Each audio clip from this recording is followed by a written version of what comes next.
Lagi. Perkenalkan, nama saya Wasal Kodri.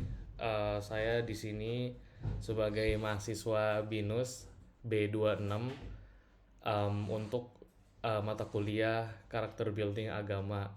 NIM saya 26021756632. Sedikit formalitas nyebutin NIM. Mantap. Oke, saya perkenalkan diri terlebih dahulu. Saya Uwais Al-Qadri. Kemudian untuk kesempatan kali ini kita akan ngebahas terkait dengan toleransi, dan podcast ini Oke. atau pembahasan ini itu tuh bermula dari sebuah tugas di matkul saya. Jadi pembahasan kita tuh akan spesifik di halang toleransi, di mana itu udah dimention juga di tugas kelompok saya sebelumnya. Jadi sebelum ini, Yes. sebagai konteks buat Mas Hindro, kita sebelumnya tuh nulis proposal gitu, Mas. Jadi kita nulis Oke. proposal tugas kelompok, kemudian tema yang kita ambil adalah terkait dengan toleransi. Jadi podcast ini adalah bagian dari kelanjutan dari proposal tersebut gitu. Oke. Siap. Thank you ya Mas Indro udah join di meeting kali ini di podcast di obrolan kita. Sama-sama, Wes. With pleasure. Thank you Mas Indro. Oke. Mungkin boleh perkenalkan diri terlebih dahulu Mas Indro. Oke, salam kenal ya buat semuanya, Pak dosen dan rekan-rekan di BINUS. Nama saya Iqbal Hansen Iksan, tapi biasa dipanggil Hindro. Jadi itu nickname saya ya, Hindro. Background saya itu sebenarnya kalau secara religion dulu awalnya saya adalah seorang Muslim, tapi sekarang saya sudah move on ke spiritualitas surga Eden yang dulu sempat dibawa oleh Paduka Bunda Maharatulia Eden di tahun 95 ya, beliau dulu pertama kalinya. Terus udah gitu saya ikut dari awal, dari masih Muslim, terus sudah gitu mendapatkan pressure dan persekusi dari Majelis Ulama Indonesia sebagai satu aliran yang dianggap sesat dan menyesatkan.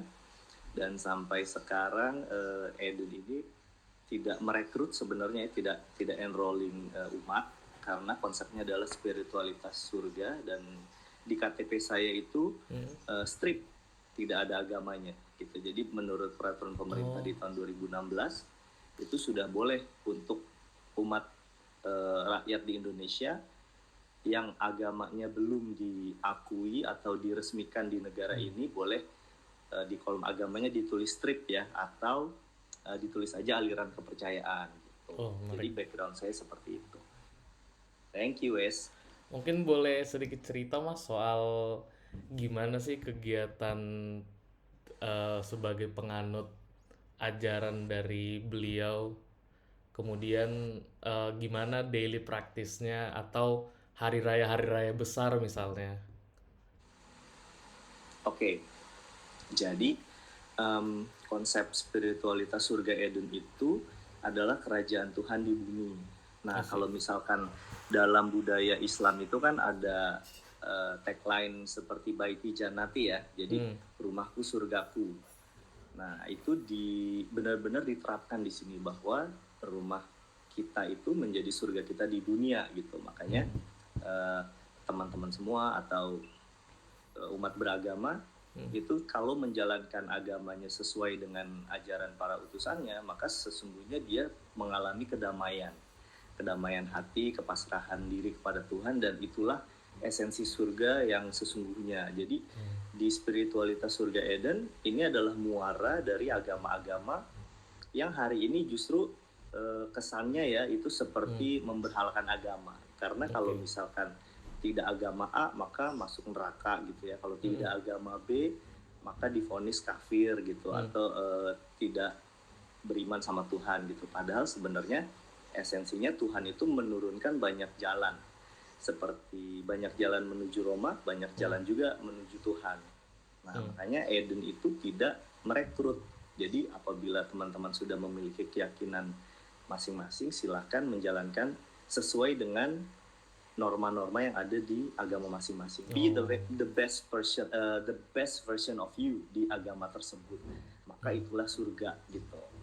Nah, jadi untuk hari-hari besarnya itu karena komunitas Eden ini sudah menanggalkan agama, kita tidak merayakan secara spesifik hari keagamaan.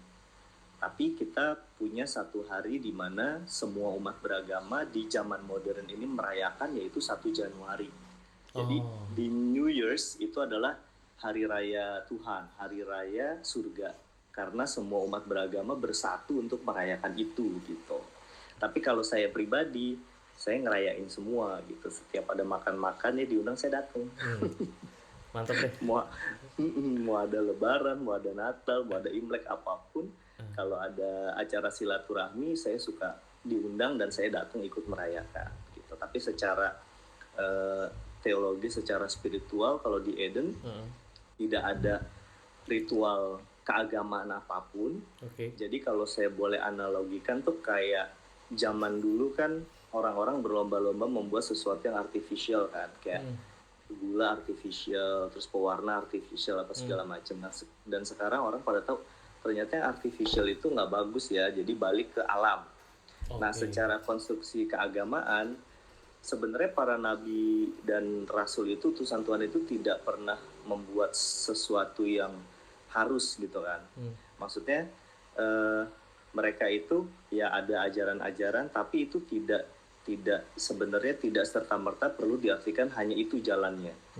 Nah, konstruksi yang sekarang itu justru di dalam religiusitas kita dan spiritualitas kita itu back to laptop, kembali ke asal, kembali ke Adam, ya kan, kembali ke Ibrahim, di mana waktu dulu juga Nabi Muhammad disuruh untuk kamu pilih dong, kalau nggak Yahudi Kristen gitu kan. Nah, beliau bilang walau bulan di tangan kiri, matahari di tangan kanan, aku tidak akan memilih, tapi aku sesungguhnya adalah pengikut milah Ibrahim yang lurus. Nah, jadi back to nature, di mana sebenarnya nggak perlu tuh ada ritual-ritual yang ribet-ribet segala macam. Yang penting adalah hati kamu kepada Tuhan. Gitu. Tapi kalaupun mau pakai ritual ya it's okay juga gitu. Jadi kalau secara bahasa ininya tuh esoteris ya, lebih ke dalam esensinya gitu. Bukan eksoteris atau luaran, pakai baju gamis lah atau pakai atribut luar gitu ya. Tapi esoteris, karena kayak aku sama Wes nih, secara penampakan kita berbeda ya.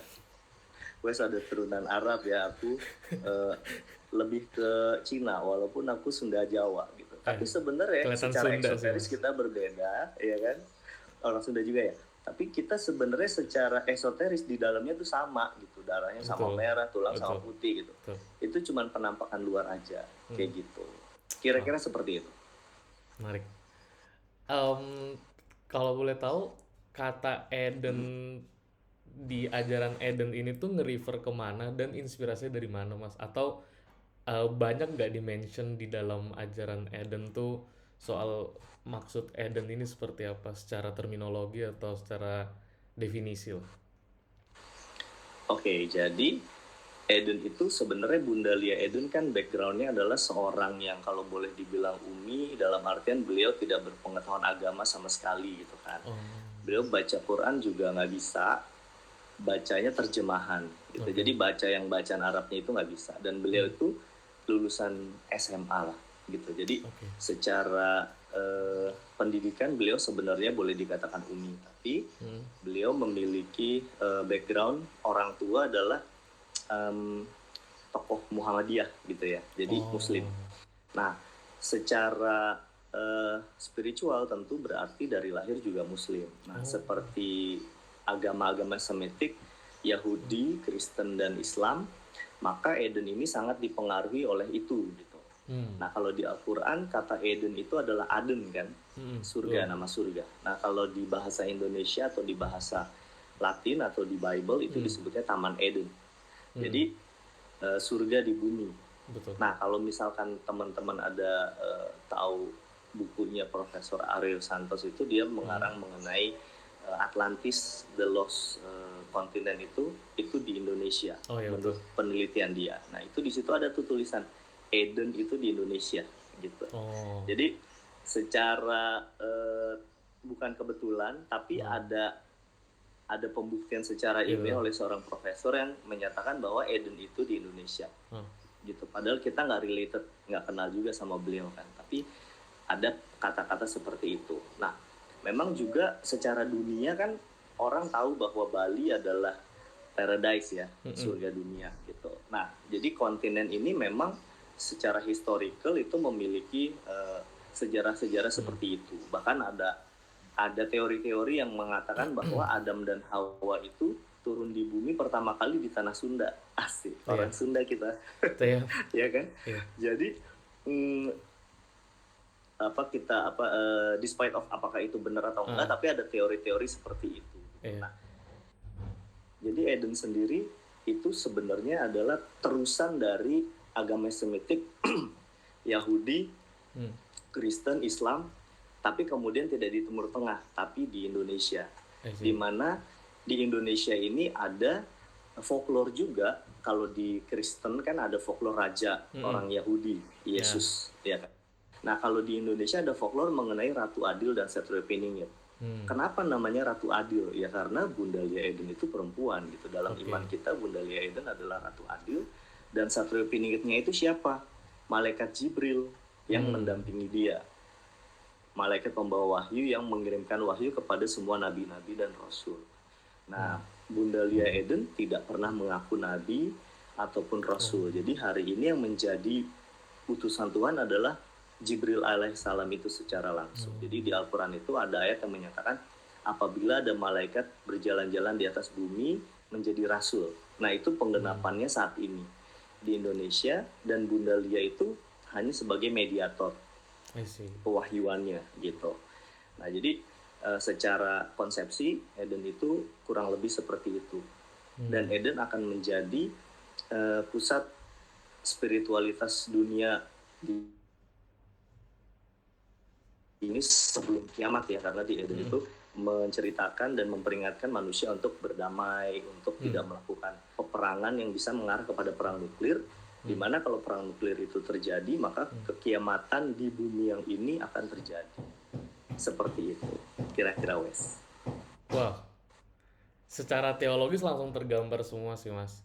Sedikit nambahin juga soal yang teori Atlantis dan surga Eden itu. Soalnya saya juga udah baca. Jadi konsepnya tuh sebenarnya dia lebih ke kayak pada saat zaman Ice Age itu kan semua daerah ketutupan es, semuanya beku, jadi orang nggak bisa hidup. Yang bisa hidup tuh cuman orang yang hidupnya tuh di garis khatulistiwa di daerah tropis. Itu yang setidaknya masih bisa hidup lah, masih adem, masih hangat gitu, masih hangat. Nah makanya cuman beberapa orang doang, cuma beberapa peradaban doang yang survive di daerah khatulistiwa. Dan ketika mereka mulai meninggalkan, ketika semua es udah mulai cair, mereka makin jauh dari rumah karena sebelumnya mereka menetap di daerah tropis. Jadinya di pandangan mereka tuh sungai-sungai yang mengalir, buah-buahan yang tumbuh dengan indah, daun hijau, taman yang luas. Itu gambaran Indonesia banget pada saat itu dan pada saat ini juga. Jadi sama memang kayak di Quran ya, gambaran surga kan begitu. Gambaran surga gitu. Makanya kenapa orang Timur Tengah sangat terobsesi dengan aliran sungai dan seterusnya itu karena itu hanya ada di Indonesia, cuma ada di sini gitu. Jadi memang itu buku itu tuh sangat Nusantara sentris. Maksudnya cukup make sense untuk ngasih tahu kalau misalnya ternyata Indonesia tuh sangat seistimewa itu dan sespesial itu gitu. Sedikit nambahin karena saya juga udah baca, tuh menarik. Keren.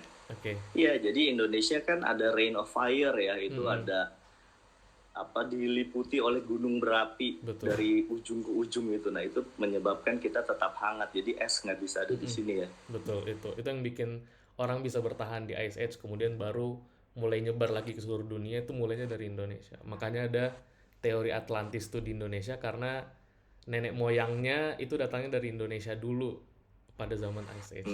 Menarik tuh. Menarik. Kita lanjut. Mungkin dari Mas Indro ada yang mau ditambahin dulu terkait teologinya? Ya, secara konsepsi sih sebenarnya gitu aja ya. Jadi maksudnya surga itu kan here and now gitu. Sebenarnya itu sekarang nih. Kalau kamu sedang mengalami satu kebahagiaan, kedamaian dan lain-lain, itu surga kamu. Tapi kalau kamu lagi mengalami kedukaan, kesialan, kecelakaan dan lain-lain itu adalah penebusan dosamu, karma-karmamu gitu kan, dan itulah nerakamu. Jadi tidak ada yang benar-benar stabil gitu. Oke. Jadi keadaannya itu ya kalau kamu mau stabil ya lakukan prinsip-prinsip semesta lah gitu. Kalau misalkan aku ngambil dari Falun Tafa itu mereka bilangnya kan Zen Sanren ya, jadilah orang yang sejati, baik dan sabar. Jadi selama kamu seperti itu, maka surgamu ya keadaanmu sekarang ini gitu sebenarnya. Oke. Nah, mau nanya satu lagi, Mas. Kalau misalnya surga dan neraka di dunia, berarti apa yang setelah dunia? Setelah mati itu kita kemana, Mas? Kalau di ajaran Eden. Jadi di Eden itu ada banyak pengetahuan-pengetahuan baru. Jadi misalkan kayak bentuk Tuhan. Tuhan itu kan abstrak ya, maksudnya nggak kelihatan dan lain-lain gitu kan.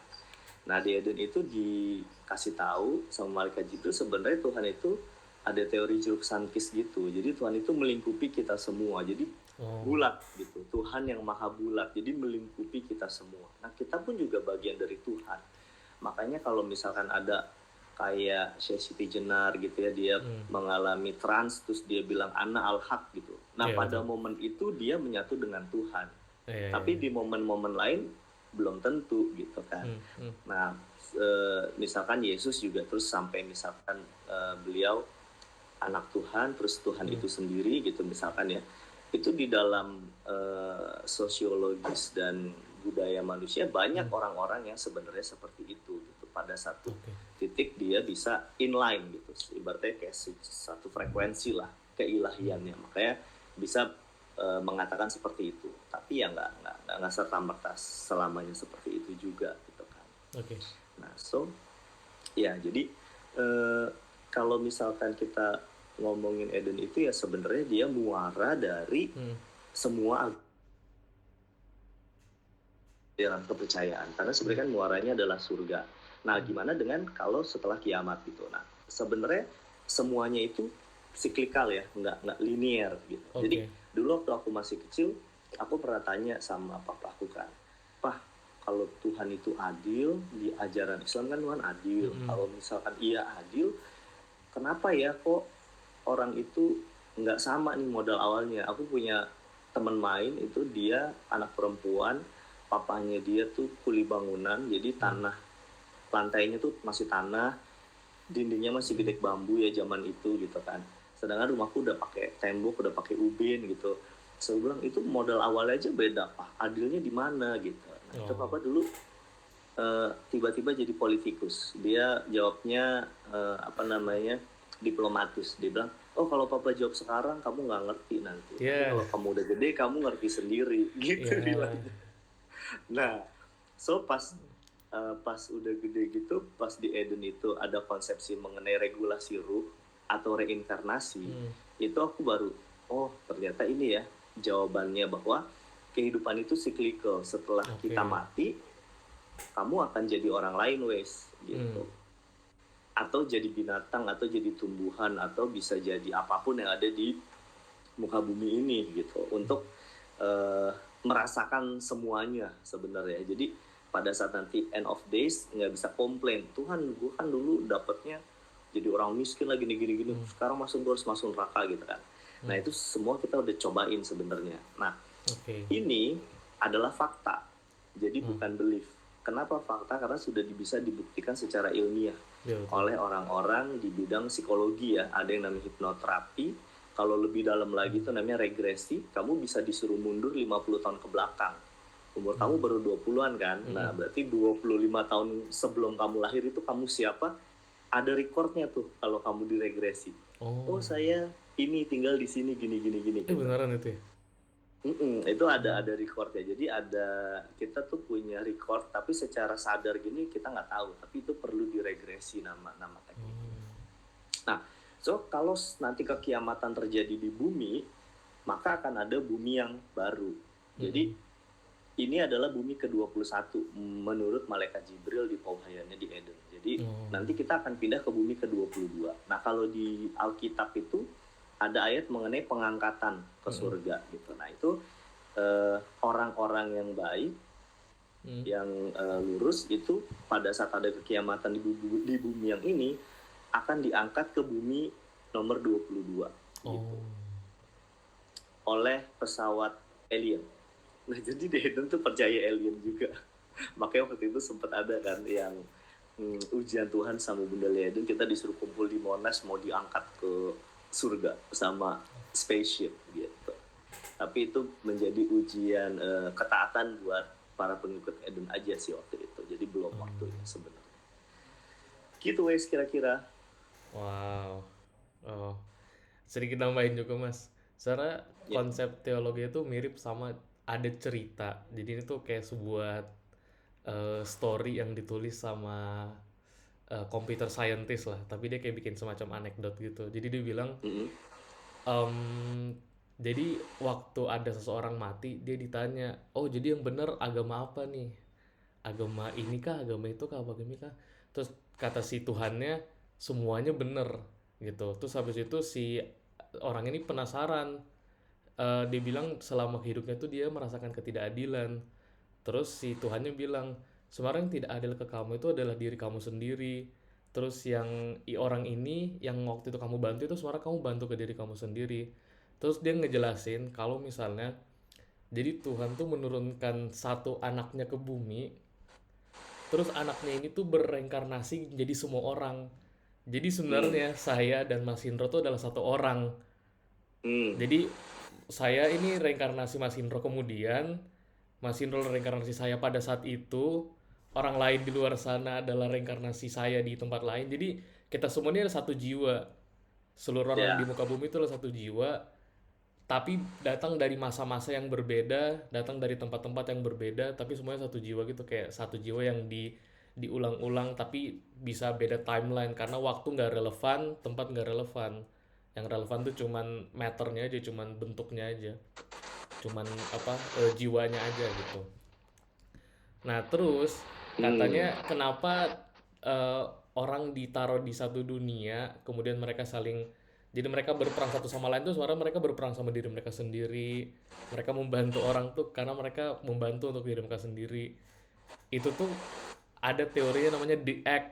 Jadi bumi itu seperti telur yang kalau misalnya nanti semua pengalaman seluruh makhluk di dunia dari yang pertama sampai yang terakhir udah terkumpul, baru nih muncul anaknya Tuhan yang baru buat ngegantiin Tuhan yang sekarang gitu. Itu ya jadi anekdotnya gitu. Jadi Tuhan nurunin anaknya ke dunia itu direinkarnasi, kemudian dia saling mengalami semua pengalaman yang ada di dunia, terus baru dibalik lagi untuk menjadi Tuhan selanjutnya gitu. Itu salah satu cerita dari computer scientist yang sangat jauh dari komputer. Oke. Iya, iya, iya, iya. Nah, saya jadi keinget konsep itu sih pas denger cerita Mas Indro ya soal teologinya. Oke, kita lanjut kemudian Siap. soal toleransi. Gimana tanggapan atau gimana pandangan Mas Indro tentang toleransi? Toleransi itu sebenarnya lebih bagusnya kita upgrade menjadi kesetaraan ya. Oh, Karena sebenarnya hari ini kan toleransi itu antara mayoritas dan minoritas, dan hakikatnya yang mayoritas itu juga belum tentu benar dan sebaliknya gitu. Jadi maksudnya kalau kesetaraan itu kita benar-benar equal gitu. Kalau sekarang kalau ada mayoritas minoritas terus ada sistem demokrasi terus ada voting, udah pasti kalah dong, udah ya pasti kan. menang yang mayoritas. Nah, so kalau kita mau kembali ke Undang-Undang Dasar 45 dan Pancasila, di mana keyakinan itu adalah hak asasi manusia yang diakui oleh negara secara utuh. Nah, itu kesetaraan itu sebenarnya mutlak ya. Jadi hari ini memang negara kita kan lagi belajar juga nih. So, yang diresmikan dan diakui oleh negara ini justru adalah agama penjajah semua.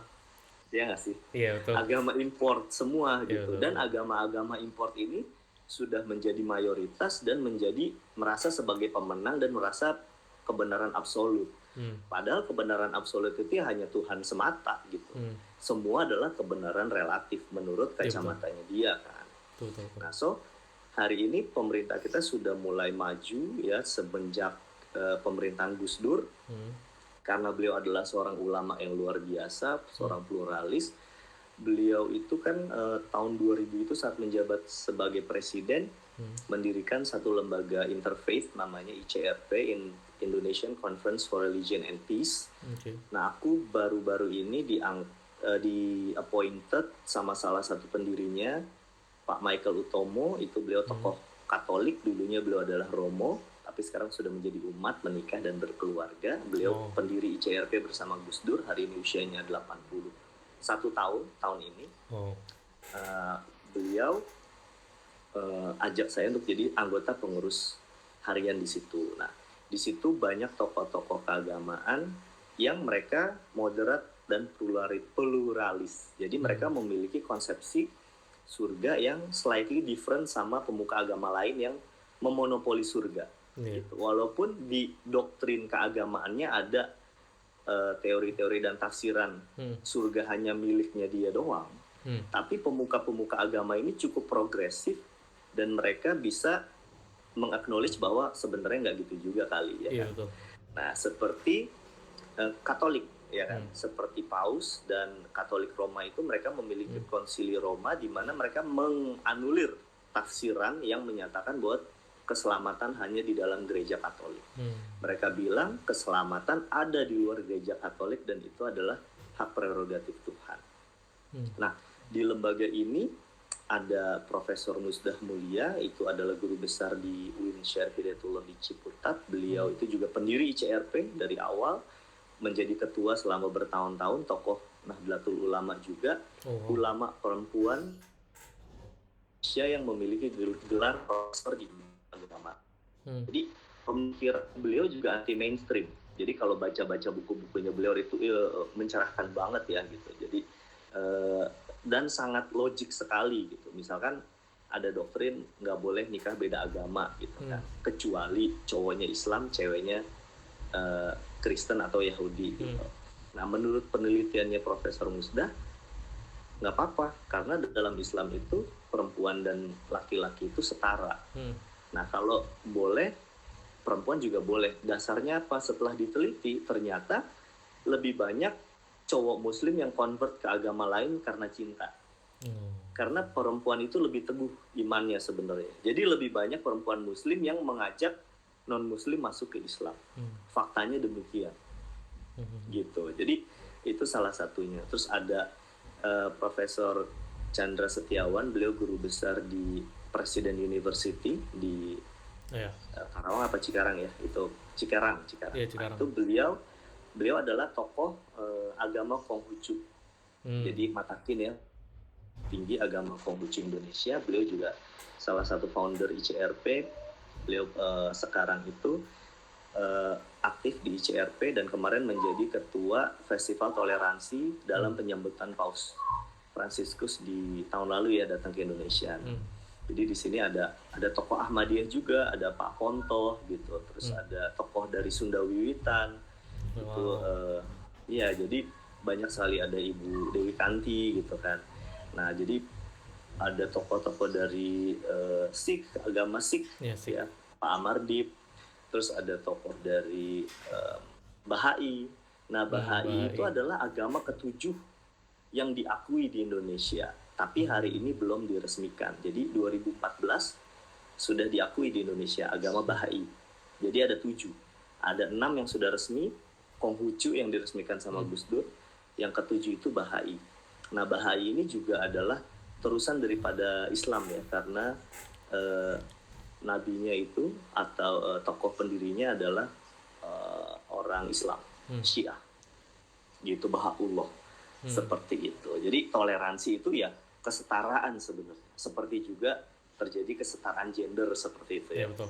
Nah, kita berkolaborasilah sesama umat beragama ini dalam satu paduan musik seperti musik klasik. Itu kan semua alat musik berbeda. Betul. Nah, tapi kalau kita bisa harmoni, wah itu dahsyat. Tapi kalau perang bunyinya fales, wah itu kiamat nanti. Gitu ceritanya, kira-kira seperti itu. Jadi daripada satu seragam, lebih baik harmoni gitu ya. Yes, karena kan perbedaan adalah berkah. Betul. Dan memang Tuhan menciptakan perbedaan itu adalah sebuah keniscayaan. Iya, betul. Wow. Dari tadi sebenarnya pertanyaan selanjutnya itu adalah pengalamannya Mas Hindro, tapi tadi kan udah banyak banget tuh. Mungkin saya mulai ke yang lebih personal kali ya. Pengalaman Yes. toleransi apa yang biasanya kalau Mas Hindro inget tuh kayak wah ini menghangatkan hati sekali. Atau pengalaman intoleransi apa yang bikin Mas Hindro kayak wah ini orang nyebelin banget gitu. Either way mau Iya. pilih cerita mana nggak? Silakan Mas. Oke. Saya itu sebenarnya orangnya apa ya?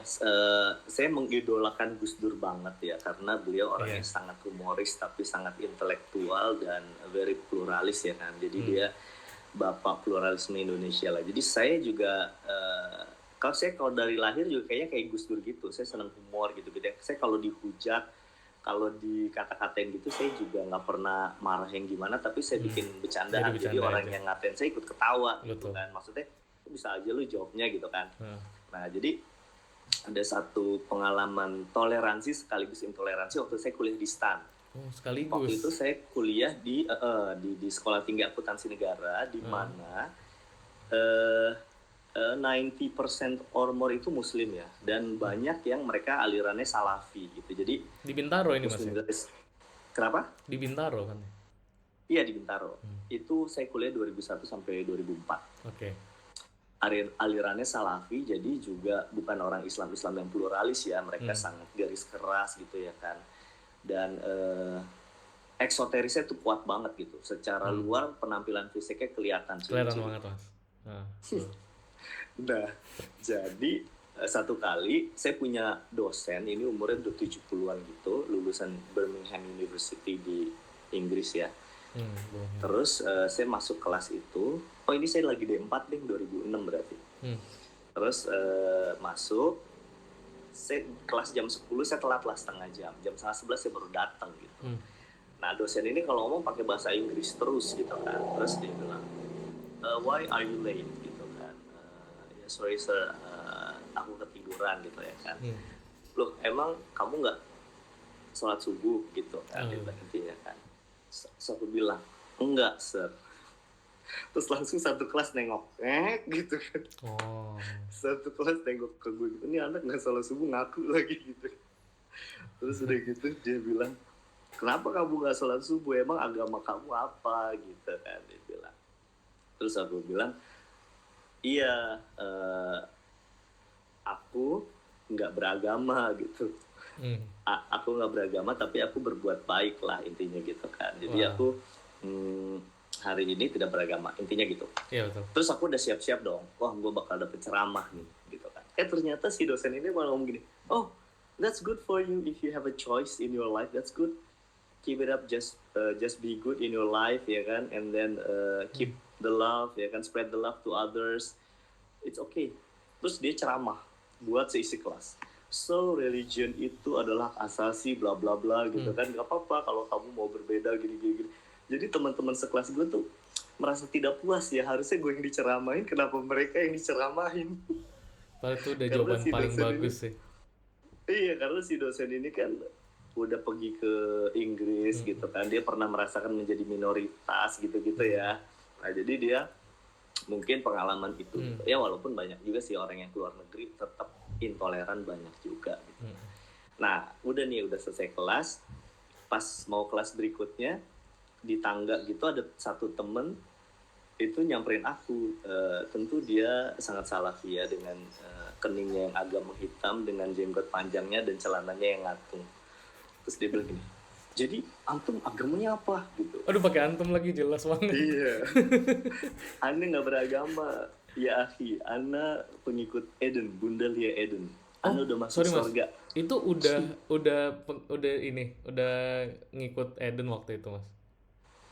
Udah, jadi Udah ya? 2005 itu sudah mulai tidak beragama, kita sudah perennial. Jadi itu 2006 aku tidak beragama gitu. Jadi gue bilang aku udah masuk surga nih, gue nggak beragama. Jadi ya gue pengikut Eden gitu. Terus kalimatnya selanjutnya dia gini, oh kalau gitu antum siap-siap aja ya besok masuk neraka. Waduh, itu juga nggak boleh tuh kayak gitu.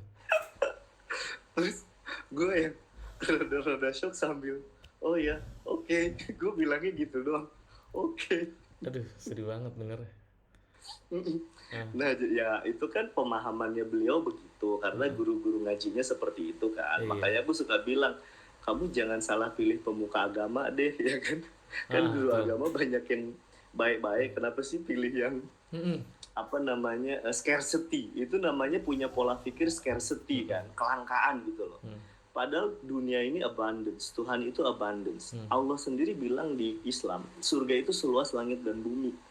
Terus kenapa yang masuk surga lu doang sama pengikut lo ya kan? Terus maksudnya hanya orang Islam misalkan dengan aliran Sunni. Udah Sunni pun harus Salafi gitu. Salafi pun harus yang kriterianya ABC gitu. Padahal kan nggak gitu juga. Iya betul. Gitu. Jadi so aku bilang suka gitu, aku suka bercanda sama teman-teman kayak gitu. Nah, ada satu lagi yang lucu. Nah, kalau ini Boleh lucu mas, nih. silakan mas. Teman aku, terus aku kan berbisnis di Allianz lah. Ada teman aku satu cici, dia Christian, tapi dia juga nganggap aku nggak bener kan. Oh lo nggak bener, lo harusnya pilih agama yang legal lah di Indonesia. Wah, gitu. sorry mas, motong dikit mas. Menarik Kamu banget nggak ini. jelas, gitu. Ini sisinya dari yang paling kiri sama paling kanan nih. Wah ini bagus banget. Silakan mas. Iya, dia bilang, kamu nggak jelas gitu kan. Kamu nggak pilih agama, terus Tuhan kamu siapa? Terus aku tinggal bilang aja gini, Tuhan aku, pencipta aku dan kamu. Udah dia langsung dia sama dong kalau gitu. Ya udah sama gitu. Sorry. Terus tapi kan kamu nggak pilih agama pilihlah, kan cuma ada 5 gitu agama, pilih salah satu biar kamu diakui gitu. Terus aku bilangin ya kalau aku mau pilih agama berarti kan aku pengikut Muhammad misalkan, aku pengikut Yesus atau aku pengikut Yahudi ya kan. Padahal aku tanya sama Cici, Tuhan itu beragama nggak? Enggak, dia yang turunin agama-agama. Ya udah, gue pengikut Tuhan, jadi gue nggak mau pilih agama, boleh gak? Gue langsung masuk surga aja. Ya udah sakar bola tadi gitu.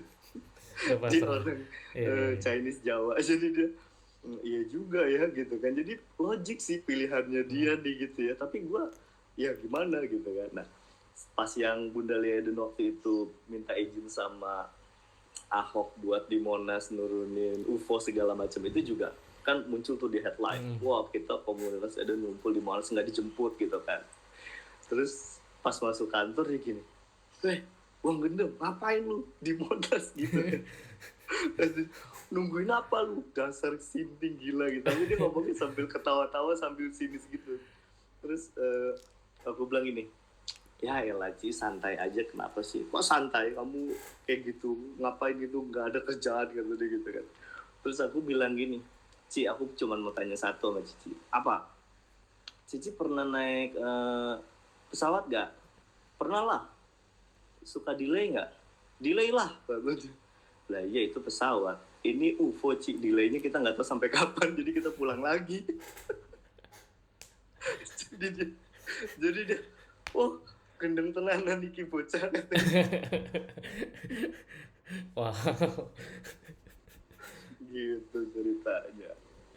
Ya pokoknya tapi dibawa seru aja kan, mereka kan nggak ngerti. Jadi seperti juga kata Yesus waktu disalib kan, dia bilang Tuhan ampunilah mereka karena mereka tidak tahu apa yang mereka perbuat kan gitu.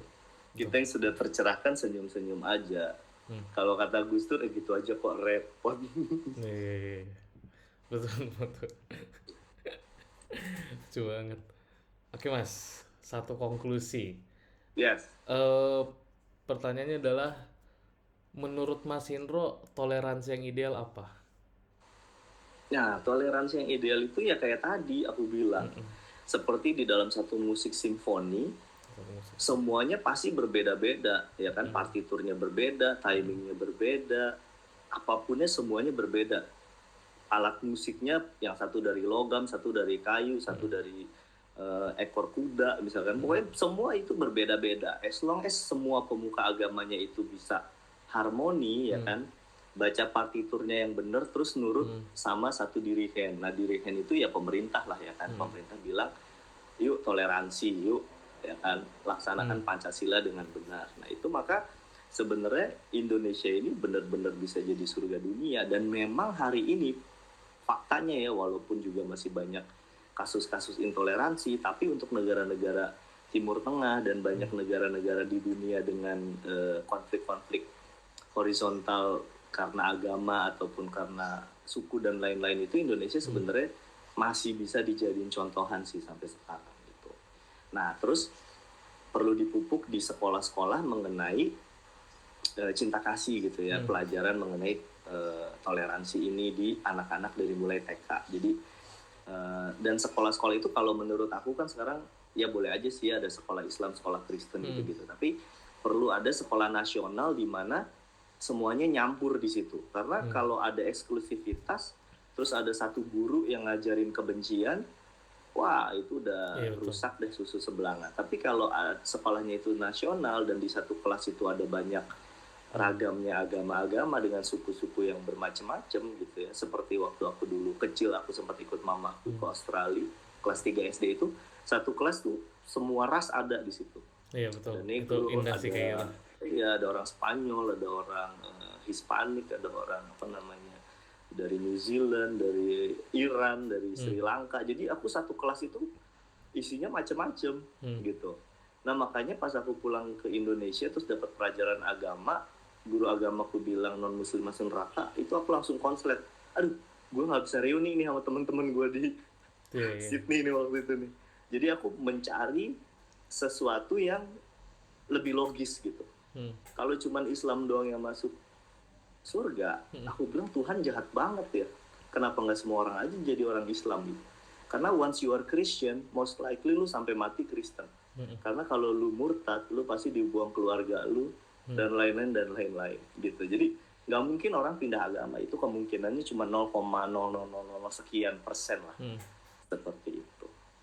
Jadi intinya sih menurut aku perlu ada pelajaran seperti itu dan lembaga-lembaga non-profit organization kayak ICRP, terus ada GPF juga, dan ada lain-lainnya, ada banyak tuh yang sekarang anak-anak muda bikin pembelajaran mengenai kebinekaan gitu. Ada peace train waktu itu di ICRP, naik kereta bareng-bareng, terus ada kunjungan ke rumah-rumah ibadah gitu ya untuk saling mengenal. Itu perlu digalakan lebih lanjut gitu supaya terjadi surga di bumi, ya kan, damai di bumi seperti di surga, seperti itu. Wah, bagus banget Mas Indro, bagus banget. Berarti harmoni dan inklusif. Yes. Oke. Harmony in diversity ya, bineka tunggal ika. Iya betul, harmony in diversity, bagus banget. Kemudian terakhir, itu kayaknya udah penutup yang bagus sih Mas. Udah sih.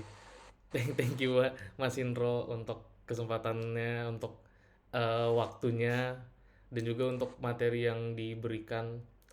Jujur saya juga nggak expect sih bisa kenal sama Mas Indro ya, untuk bisa mendapatkan insight seperti ini, apalagi dari background saya juga. Thank you banyak Mas Indro udah nyempetin. Iya, terima kasih juga Wes, seorang hafiz Quran, anak muda future leader yang punya pola pikir pluralis, bagus ini buat jadi pejabat pemerintah. Amin. Thank you Mas Indro, thank you waktunya Mas Indro. Thank you. Oke, sip, kita mati record.